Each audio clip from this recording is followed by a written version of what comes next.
Hello दोस्तों, आज की इस वीडियो में आपका स्वागत है। आज इस वीडियो में हम क्लास 6 के हिस्ट्री के अध्याय नंबर 7 को पढ़ेंगे, नए प्रश्न और नए विचार। इस चैप्टर में हम गौतम बुद्ध और महावीर स्वामी के बारे में जानेंगे। तो चलिए स्टार्ट करते हैं। बुद्ध की कहानी को पढ़ने से पहले हमें यह समझना जरूरी होता है कि बौद्ध धर्म का उदय किस प्रकार हुआ। इससे पहले की वीडियो में हमने उत्तर वैदिक काल के बारे में पढ़ा था। उत्तर वैदिक काल के दौरान समाज की विचारधारा गिरती चली गई। लोग अंधविश्वास, कर्मकांड से दूरी बनाना चाहते थे और वह वहाँ से हटना चाहते थे। उत्तर वैदिक काल में स्त्रियों की स्थिति भी बहुत बुरी हो गई थी। उन्हें न वेद पढ़ने का अधिकार था और उन्हें शूद्रों के समान समझा जाता था। उत्तर वैदिक काल के दौरान ही नए धर्मों का उदय हुआ, लेकिन उस समय सबसे ज़्यादा माने जाने वाले धर्म थे जैन धर्म और बौद्ध धर्म। ये दोनों धर्म समाज की कुरीतियों का विरोध कर रहे थे, इसलिए लोगों ने इनका समर्थन किया, इनका साथ दिया। महात्मा बुद्ध जो ज्ञान की बातें कर रहे थे वो ज्ञान लोगों को समझ आने लगा, क्योंकि महात्मा बुद्ध साधारण बोलचाल की भाषा में ही अपने ज्ञान दे रहे थे। उस समय साधारण बोलचाल की भाषा प्राकृत भाषा थी। उनकी बातें, उनके विचार लोगों को समझ आने लगे और फिर वह भगवान के रूप में जाने लगे। तो चलिए अब हम समझने की कोशिश करते हैं बौद्ध धर्म के बारे में। बौद्ध धर्म के संस्थापक सिद्धार्थ थे, जिन्हें गौतम के नाम से भी जाना जाता है। सिद्धार्थ को जब ज्ञान की प्राप्ति हुई तब उन्हें बुद्ध कहा गया। उनका जन्म लगभग 2500 वर्ष पूर्व हुआ था। 2500 वर्ष पूर्व मतलब 500 ईसा पूर्व। यह वह समय था जब लोगों के जीवन में तेजी से परिवर्तन हो रहे थे। जैसा कि तुमने अध्याय 6 में पढ़ा, महाजनपदों के कुछ राजा इस समय बहुत शक्तिशाली हो गए थे। हजारों सालों के बाद फिर से नए नगर उभर रहे थे। गांव के जीवन में भी बड़े बदलाव आ रहे थे। बहुत से विचारक इन परिवर्तनों को समझने का प्रयास कर रहे थे। वे जीवन के सच्चे अर्थ को भी जानना चाह रहे थे। बुद्ध क्षत्रिय थे तथा शाक्य नामक एक छोटे से गढ़ से संबंधित थे। महात्मा बुद्ध शाक्य गढ़ से संबंधित थे। युवावस्था में ही ज्ञान की खोज में उन्होंने घर के सभी सुखों को छोड़ दिया। महात्मा बुद्ध 29 वर्ष की आयु में ज्ञान की खोज में निकल पड़े। घर छोड़ने के बाद सबसे पहले इनकी मुलाकात होती है अलार कलाम से, जो इनके गुरु माने जाते हैं। महात्मा बुद्ध अलार कलाम से शिक्षा लेते हैं। फिर ये सत्य की खोज में निकलते हैं और बोध गया पहुँच जाते हैं। अनेक वर्षों तक ये भ्रमण करते रहे तथा अन्य विचारकों से मिलकर चर्चा करते रहे। अंततः ज्ञान प्राप्ति के लिए उन्होंने स्वयं ही रास्ता ढूंढने का निश्चय किया। इसके लिए उन्होंने बोध गया, जो कि बिहार में है, एक पीपल के वृक्ष के नीचे कई दिनों तक तपस्या की। कौन से वृक्ष के नीचे? पीपल के वृक्ष के नीचे। अंततः उन्हें ज्ञान प्राप्त हुआ। इसके बाद वे बुद्ध के रूप में जाने गए। यहाँ से वे वाराणसी के निकट स्थित सारनाथ गए। सारनाथ कहाँ पर है? वाराणसी में, जहाँ उन्होंने सबसे पहली बार उपदेश दिए। महात्मा बुद्ध ने सबसे पहली बार उपदेश कहाँ दिए? सारनाथ में। यह क्वेश्चन पूछा जाता है। कुशीनारा में मृत्यु से पहले का शेष जीवन उन्होंने पैदल ही एक स्थान से दूसरे स्थान की यात्रा करने और लोगों को शिक्षा देने में व्यतीत किया। महात्मा बुद्ध की मृत्यु कहाँ पर होती है? कुशीनारा में। बुद्ध की शिक्षा। बुद्ध ने शिक्षा दी कि यह जीवन कष्टों और दुखों से भरा हुआ है और ऐसा हमारी इच्छा और लालसा, जो हमेशा पूरी नहीं हो सकती, के कारण होता है। बुद्ध ने कहा है कि यह जीवन दुखों और कष्टों से भरा हुआ है। इसका कारण है हमारी अनगिनत इच्छाएं, जो कि कभी पूरी नहीं हो सकती। कभी कभी हम जो चाहते हैं वह प्राप्त कर लेने के बाद भी संतुष्ट नहीं होते एवं और अधिक वस्तुओं को पाने की इच्छा करने लगते हैं। बुद्ध ने इस लिप्सा को तन्हा अथवा तृष्णा कहा है। यहाँ पर हमें तृष्णा के बारे में बताया गया है। तृष्णा का मतलब होता है आवश्यकता से अधिक प्राप्त करने की इच्छा। यह तो आपके साथ भी हुआ होगा, जैसे हम जिस वस्तु को चाहते हैं उसे हम प्राप्त कर लेते हैं, लेकिन कभी कभी उसे प्राप्त करने के बाद भी संतुष्ट नहीं होते, क्योंकि हम यह सोचते हैं कि हमें इससे ज़्यादा मिलना चाहिए था। बस यहीं पर जब हम यह सोचते हैं कि हमें इससे ज़्यादा मिलना चाहिए था और हम उस वस्तु को पाकर भी खुश नहीं हो पाते, तो इस चीज़ को हम तृष्णा कहते हैं। बुद्ध ने शिक्षा दी कि आत्म संयम अपनाकर हम ऐसी लालसा से मुक्ति पा सकते हैं उन्होंने लोगों को दयालु होने तथा मनुष्यों के साथ साथ जानवरों के जीवन का भी आदर करने की शिक्षा दी। वे मानते थे कि हमारे कर्मों के परिणाम, चाहे वे अच्छे हों या बुरे, हमारे वर्तमान जीवन के साथ साथ बाद के जीवन को भी प्रभावित करते हैं। बुद्ध ने अपनी शिक्षा सामान्य लोगों की प्राकृत भाषा में दी है, इससे सामान्य लोग भी उनके संदेश को समझ सकें। बुद्ध ने कहा है कि हमें मनुष्य के साथ साथ जानवरों का भी आदर करना चाहिए। जो कुछ आप करते हो उसका परिणाम इसी जीवन में मिलेगा। आप अच्छा करते हो या बुरा करते हो, उसका परिणाम आपको इसी जीवन में भोगना पड़ता है। यहाँ पर हमें बताया गया है कि मनुष्य के कर्म वर्तमान जीवन के साथ साथ अगले जीवन को भी प्रभावित करते हैं। इसलिए कहते हैं कर्म हमेशा अच्छे करने चाहिए, जिससे कि हमारे इस जीवन को भी संतुष्टि मिले और हमारे आने वाले जीवन को भी संतुष्टि मिल सके। बुद्ध ने कहा कि लोग किसी शिक्षा को केवल इसलिए नहीं स्वीकार करें कि यह उनका उपदेश है, बल्कि वे उसे अपने विवेक से मापें। आओ देखें उन्होंने ऐसा किस प्रकार किया। देखिए, यहाँ पर आपको एक स्तूप दिखाया गया है जिसे सारनाथ स्तूप के नाम से जाना जाता है। यह वाराणसी में स्थित है। महात्मा बुद्ध ने सबसे पहली बार उपदेश यहीं पर दिए थे। इसी की याद में यहाँ पर स्तूप का निर्माण किया गया। आपको ध्यान रखना है कि बुद्ध ने सबसे पहली बार उपदेश सारनाथ में दिए थे, लेकिन बुद्ध ने सबसे ज़्यादा उपदेश श्रावस्ती में दिए। यह दो क्वेश्चन हैं, सबसे पहली बार उपदेश सारनाथ में और सबसे ज़्यादा उपदेश श्रावस्ती में दिए। यह दोनों क्वेश्चन आपको ध्यान रखने हैं। किस्सा गौतमी की कहानी। यह बुद्ध के विषय में एक प्रसिद्ध कहानी है। एक समय की बात है, किस्सा गौतमी नामक एक स्त्री का पुत्र मर गया। इस बात से वह इतनी दुखी हुई कि वह अपने बच्चे को गोद में लेकर नगर की सड़कों पर घूम घूम कर लोगों से प्रार्थना करने लगी कि कोई उसके पुत्र को जीवित कर दे। एक भला व्यक्ति उसे बुद्ध के पास ले गया। बुद्ध ने कहा, मुझे एक मुट्ठी सरसों के बीज ला कर दो, मैं तुम्हारे पुत्र को जीवित कर दूंगा। किस्सा गौतमी बहुत प्रसन्न हुई, पर जैसे ही वह बीज लाने के लिए जाने लगी तभी बुद्ध ने रोका और कहा, ये बीज एक ऐसे घर से मांग कर लाओ जहाँ किसी की मृत्यु ना हुई हो।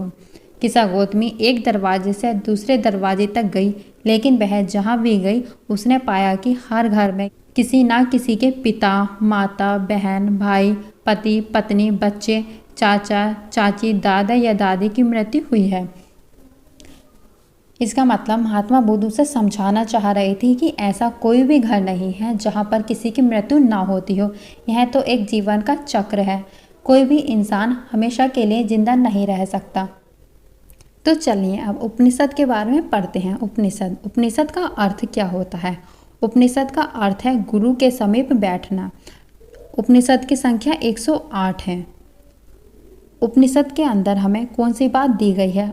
उपनिषद के अंदर आत्मा और परमात्मा के बारे में बताया गया है। तो चलिए इसे पढ़ते हैं।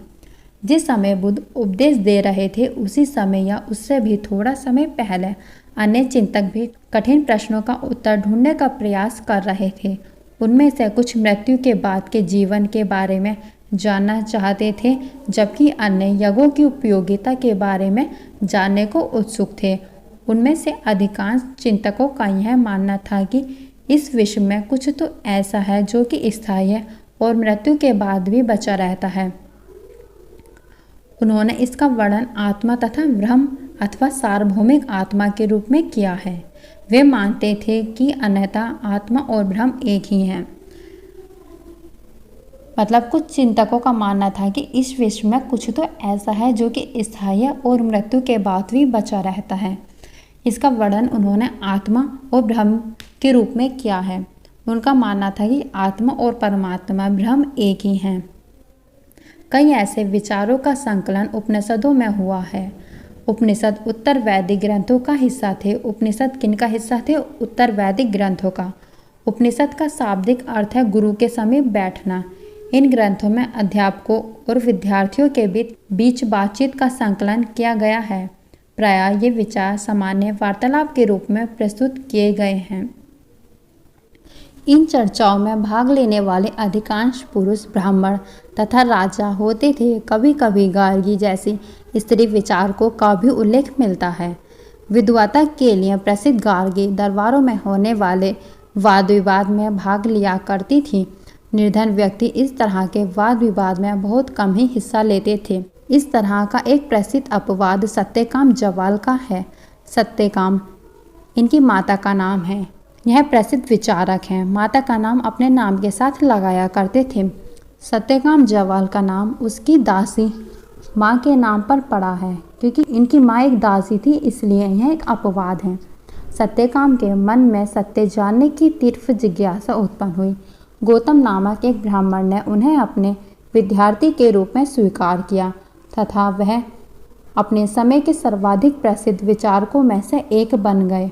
उपनिषदों के कई विचारों का विकास बाद में प्रसिद्ध विचारक शंकराचार्य के द्वारा किया गया। यहाँ पर आप महिला गार्गी के बारे में ध्यान रखिए और सत्यकाम जवाल के बारे में ध्यान रखिए। व्याकरणविद पाणिनि इस युग में कुछ अन्य विद्वान भी खोज कर रहे थे। उन्हीं प्रसिद्ध विद्वानों में एक पाणिनि ने संस्कृत भाषा के व्याकरण की रचना की, जिसे अष्टाध्यायी पुस्तक में लिखा गया है। पूछा जाता है क्वेश्चन, अष्टाध्यायी किसकी पुस्तक है? पाणिनि की। अष्टाध्यायी में संस्कृत भाषा के व्याकरण की रचना की गई है। उन्होंने स्वरों तथा व्यंजनों को एक विशेष क्रम में रखकर उनके आधार पर सूत्रों की रचना की। ये सूत्र बीजगणित के सूत्रों से काफ़ी मिलते जुलते हैं। इनका प्रयोग कर उन्होंने संस्कृत भाषा के प्रयोग के नियम लघु सूत्रों लगभग 3000 के रूप में लिखे। चलिए अब हम जैन धर्म के बारे में पढ़ते हैं। इसी युग में अर्थात लगभग 2500 वर्ष पूर्व जैन धर्म के सर्वाधिक महत्वपूर्ण विचारक वर्धमान महावीर ने भी अपने विचारों का प्रयास। वह बज्जी संघ के लिच्छवी कुल के एक क्षत्रिय राजकुमार थे। महावीर स्वामी किस कुल से संबंधित थे? तो वे थे लिच्छवी कुल से। इस संघ के विषय में तुमने अध्याय 6 में पढ़ा है। 30 वर्ष की आयु में उन्होंने घर छोड़ दिया था और जंगल में रहने लगे। 12 वर्ष तक उन्होंने कठिन व एकांकी जीवन व्यतीत किया। उसके बाद उन्हें ज्ञान की प्राप्ति हुई। उनकी शिक्षा सरल थी। सत्य को जानने की इच्छा रखने वाले प्रत्येक स्त्री व पुरुष को अपना घर छोड़ देना चाहिए। उन्हें अहिंसा के नियमों का कड़ाई से पालन करना चाहिए, अर्थात किसी भी जीव को ना तो कष्ट देना चाहिए और ना ही उनकी हत्या करनी चाहिए। महावीर का कहना था कि सभी जीव जीना चाहते हैं, सभी के लिए जीवन प्रिय है। इनके कहने का मतलब था कि जियो और जीने दो। महावीर ने अपनी शिक्षा प्राकृत भाषा में दी। महावीर ने शिक्षा किस भाषा में दी? प्राकृत भाषा में। यही कारण है कि साधारण जन भी उनके तथा उनके अनुयायियों की शिक्षाओं को समझ सके। देश के अलग अलग हिस्सों में प्राकृत के अलग अलग रूप प्रचलित थे। प्रचलन क्षेत्र के आधार पर ही उनके अलग अलग नाम थे। जैसे मगध में बोली जाने वाले प्राकृत मगधी कहलाती थी। जैन नाम से जाने गए महावीर की अनुयायियों को भोजन के लिए भिक्षा मांगकर सादा जीवन बिताना होता था। उन्हें पूरी तरह से ईमानदार होना पड़ता था तथा चोरी न करने की उन्हें सख्त हिदायत थी। उन्हें ब्रह्मचर्य का पालन करना होता था। पुरुषों को वस्त्रों सहित सब कुछ त्याग देना पड़ता था। जैन धर्म का मानना था कि पूर्व, पश्चिम, उत्तर, दक्षिण ये चारों दिशाएं ही उनका वस्त्र हैं, इसलिए उन्होंने वस्त्रों का त्याग किया। अधिकांश व्यक्तियों के लिए ऐसे कड़े नियमों का पालन करना बहुत कठिन था। फिर भी हजारों व्यक्तियों ने इस नई जीवन शैली को जानने और सीखने के लिए अपने घरों को छोड़ दिया। कई अपने घरों पर ही रहे और भिक्षु भिक्षुणी बने लोगों को भोजन प्रदान कर उनकी सहायता करते रहे। मुख्यतः व्यापारियों ने जैन धर्म का समर्थन किया। किसानों के लिए इन नियमों का पालन अत्यंत कठिन था, क्योंकि फसल की रक्षा के लिए उन्हें कीड़े मकोड़ों को मारना पड़ता था। इसीलिए बाद की सदियों में जैन धर्म उत्तर भारत के कई हिस्सों के साथ गुजरात, तमिलनाडु और कर्नाटक तक भी फैल गया। मतलब जैन धर्म उत्तर भारत में तो फैला ही फैला और साथ ही साथ दक्षिण भारत के गुजरात, तमिलनाडु और कर्नाटक राज्यों में फैल गया। महावीर तथा उनके अनुयायियों की शिक्षा कई शताब्दियों तक मौखिक रूप में ही रही। इसका मतलब जैन धर्म में शिक्षा दी जाती थी वह मौखिक रूप से दी जाती थी। वर्तमान रूप में उपलब्ध जैन धर्म की शिक्षाएं लगभग 1500 वर्ष पूर्व गुजरात में बल्लवी नामक स्थान पर लिखी गई। जो लिखित रूप में उनकी शिक्षाएं 1500 वर्ष पूर्व गुजरात में बल्लभी नामक स्थान पर लिखी गई। यहाँ पर हमें जैन शब्द के बारे में बताया गया है। जैन शब्द जिन शब्द से निकला है जिसका अर्थ है विजेता। संघ, संघ किसे कहते हैं? महावीर तथा बुद्ध दोनों का ही मानना था कि घर का त्याग करने पर ही सच्चे ज्ञान की प्राप्ति हो सकती है। मतलब ज्ञान की प्राप्ति अगर करनी है तो घर का त्याग करना ही पड़ेगा। ऐसे लोगों के लिए उन्होंने संघ नामक संगठन बनाया जहां घर का त्याग करने पर लोग एक साथ रह सकें। संघ में रहने वाले बौद्ध भिक्षुओं के लिए बनाए गए नियम विनय पिटक नामक ग्रंथ में मिलते हैं। जो बौद्ध भिक्षुओं के लिए बनाए गए नियम है वो किस में मिलते हैं? विनय पिटक में। यह क्वेश्चन आपको ध्यान रखना है। विनय पिटक से हमें पता चलता है कि संघ में पुरुषों और स्त्रियों के रहने की अलग अलग व्यवस्था थी। सभी व्यक्ति संघ में प्रवेश ले सकते थे। हालांकि संघ में प्रवेश के लिए बच्चों को अपने माता पिता से,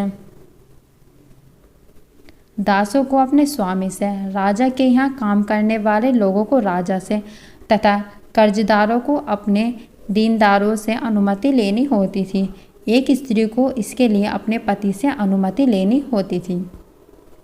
मतलब यहाँ पर बताया गया है कि संघ में प्रवेश कोई भी ले सकता है, लेकिन अगर वह पत्नी है तो वह अपने पति से अनुमति लेगी। अगर वह दास है तो वह अपने स्वामी से परमिशन लेंगे।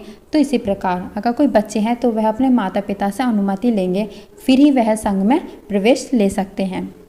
संघ में प्रवेश लेने वाले स्त्री पुरुष बहुत सादा जीवन जीते थे। वे अपना अधिकांश समय ध्यान करने में बिताते थे और दिन के एक निश्चित समय में वे शहरों तथा गांव में जाकर भिक्षा मांगते थे। यही कारण है कि उन्हें भिक्षु या भिक्षुणी कहा गया। वे आम लोगों को शिक्षा देते थे और साथ ही एक दूसरे की सहायता भी करते थे। किसी तरह की आपसी लड़ाई का निपटारा करने के लिए वे प्रायः बैठकें भी किया करते थे। संघ में प्रवेश लेने वालों में ब्राह्मण, क्षत्रिय, व्यापारी, मजदूर, नाई, गणिकाएँ तथा दास शामिल थे।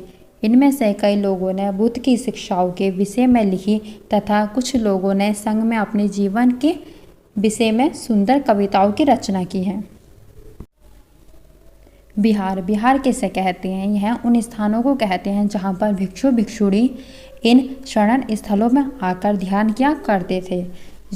जैन धर्म तथा बौद्ध भिक्षु पूरे साल एक स्थान से दूसरे स्थान घूमते हुए उपदेश दिया करते थे।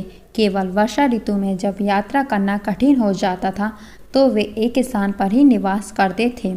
ऐसे समय में वे अपने अनुयायियों द्वारा उद्यानों में बनाए गए अस्थायी निवासों में अथवा पहाड़ी क्षेत्रों के प्राकृतिक गुफाओं में निवास करते थे। जैसे जैसे समय बीतता गया भिक्षु भिक्षुणियों ने स्वयं तथा उनके समर्थकों ने अधिक स्थायी शरण स्थलों की आवश्यकता का अनुभव किया। तब कई शरण स्थल बनाए गए जिन्हें बिहार कहा गया। आरंभिक बिहार लकड़ी के बनाए गए तथा बाद में इनके निर्माण में ईंटों का प्रयोग होने लगा। पश्चिमी भारत में विशेषकर कुछ बिहार पहाड़ियों को खोदकर बनाए गए हैं। यहाँ पर हमें बिहार के बारे में बताया गया है। आरंभ में यह बिहार लकड़ी से बनाए जाते थे, बाद में इनका निर्माण ईंटों से होने लगा, जबकि कुछ का निर्माण प्राकृतिक पहाड़ियों को काटकर किया जाता था। देखें, जैसा कि आपको इस चित्र में दिखाया गया है, यह कार्ले गुफा है जो कि वर्तमान महाराष्ट्र में स्थित है। यह पहाड़ को काटकर बनाई गई है। एक बौद्ध ग्रंथ से क्या ज्ञात होता है? एक बौद्ध ग्रंथ से ज्ञात होता है जिस तरह महासागरों में मिलने पर नदियों की अलग अलग पहचान समाप्त हो जाती है, ठीक उसी तरह बुद्ध के अनुयायी जब भिक्षुओं की श्रेणी में प्रवेश करते हैं तो वे अपना वर्ण, श्रेणी अथवा परिवार सब त्याग देते हैं। प्रायः किसी धनी व्यापारी, राजा अथवा भूस्वामी द्वारा दान में दी गई भूमि पर बिहार का निर्माण होता था। स्थानीय व्यक्ति भिक्षुओं भिक्षुणियों के लिए भोजन, वस्त्र तथा दवाइयाँ लेकर आते थे, जिसके बदले ये भिक्षु और भिक्षुणी लोगों को शिक्षा देते थे। आगे आने वाली शताब्दियों में बौद्ध धर्म उपमहाद्वीप के विभिन्न हिस्सों के साथ साथ बाहरी क्षेत्रों में भी फैल गया। अध्याय 10 में तुम इनके बारे में और अधिक पढ़ोगी। तो अभी आप इतना ही ध्यान रखिए कि किस प्रकार वहाँ के लोग इन्हें भूमि दिया करते थे, किस प्रकार वहाँ के लोग भिक्षु भिक्षुणियों के लिए भोजन, वस्त्र और दवाइयाँ लेकर आते थे और ये उन्हें शिक्षा दिया करते थे। आश्रम व्यवस्था क्या है, चलिए इसके बारे में पढ़ते हैं। जैन तथा बौद्ध धर्म जिस समय लोकप्रिय हो रहे थे, लगभग उसी समय ब्राह्मणों ने आश्रम व्यवस्था का विकास किया। आश्रम व्यवस्था का विकास किसने किया? ब्राह्मणों ने। यहाँ आश्रम शब्द का तात्पर्य लोगों द्वारा रहने तथा ध्यान करने के लिए प्रयोग में आने वाले स्थान से नहीं है, बल्कि इसका तात्पर्य जीवन के एक नए चरण से है। यहाँ पर हमें आश्रम शब्द का तात्पर्य बताया गया है, इसका अर्थ है जीवन के एक चरण से। ब्रह्मचर्य, गृहस्थ, वानप्रस्थ तथा संन्यास नामक 4 आश्रमों की व्यवस्था की गई। यह चारों नाम आपको ध्यान रखने हैं। किन किन आश्रमों की व्यवस्था की गई? ब्रह्मचर्य के अंतर्गत ब्राह्मण, क्षत्रिय तथा वैश्य से यह अपेक्षा की जाती थी कि इस चरण के दौरान वे सादा जीवन बिताकर वेदों का अध्ययन करेंगे। गृहस्थ आश्रम के अंतर्गत उन्हें विवाह कर एक गृहस्थ के रूप में रहना होता था। वानप्रस्थ के अंतर्गत उन्हें जंगल में रहकर साधना करनी थी। अंततः उन्हें सब कुछ त्याग कर सन्यासी बन जाना था। आश्रम व्यवस्था ने लोगों को अपने जीवन का कुछ हिस्सा ध्यान में लगाने पर बल दिया। प्रायः स्त्रियों को वेद पढ़ने की अनुमति नहीं थी और उन्हें अपने पतियों द्वारा पालन किए जाने वाले आश्रमों का ही अनुसरण करना होता था। यहाँ पर हमें चारों आश्रमों के बारे में बताया गया है: ब्रह्मचर्य, गृहस्थ, वानप्रस्थ तथा संन्यास। तो चलिए अब हम चैप्टर के लास्ट में अन्यत्र को पढ़ते हैं। अन्यत्र, अन्य जगह की बात। एटलस में ईरान ढूंढो। जरथुस्त्र एक ईरानी पैगंबर थे। उनकी शिक्षाओं का संकलन जैन अवस्था नामक ग्रंथ में मिलता है। यहाँ आपको ध्यान रखना है, जैन अवस्था की भाषा तथा इसमें वर्णित रीति रिवाज वेदों की भाषा और रीति रिवाजों से काफ़ी मिलते जुलते हैं। जरथुस्त्र की मूल शिक्षा का सूत्र है सद्विचार, सद्वचन तथा सत्कार्य। हे ईश्वर, बल, सत्य, प्रधानता एवं सद्विचार प्रदान कीजिए, जिनके जरिए हम शांति बना सकें। 1000 से अधिक वर्षों तक जरथुस्त्र ईरान का एक प्रमुख धर्म रहा। बाद में कुछ जरथुस्त्रवादी ईरान से आकर भारत के गुजरात और महाराष्ट्र तटीय नगरों में बस गए। वे लोग आज ही के पारसियों के पूर्वज हैं। दोस्तों, आज का चैप्टर यहीं पर कंप्लीट होता है। अगर आपको कुछ प्रॉब्लम आई हो तो आप हमें कमेंट करके पूछ सकते हैं। आगे और भी इसी प्रकार की वीडियो पाने के लिए हमारे चैनल को सब्सक्राइब करें और साथ ही बेल आइकन को प्रेस करें, जिससे हमारे वीडियो की सभी नोटिफिकेशन आपको समय पर मिलती रहे। प्लीज़ इस वीडियो को लाइक करें और ज़्यादा से ज़्यादा अपने दोस्तों के साथ शेयर करें। Thanks for watching.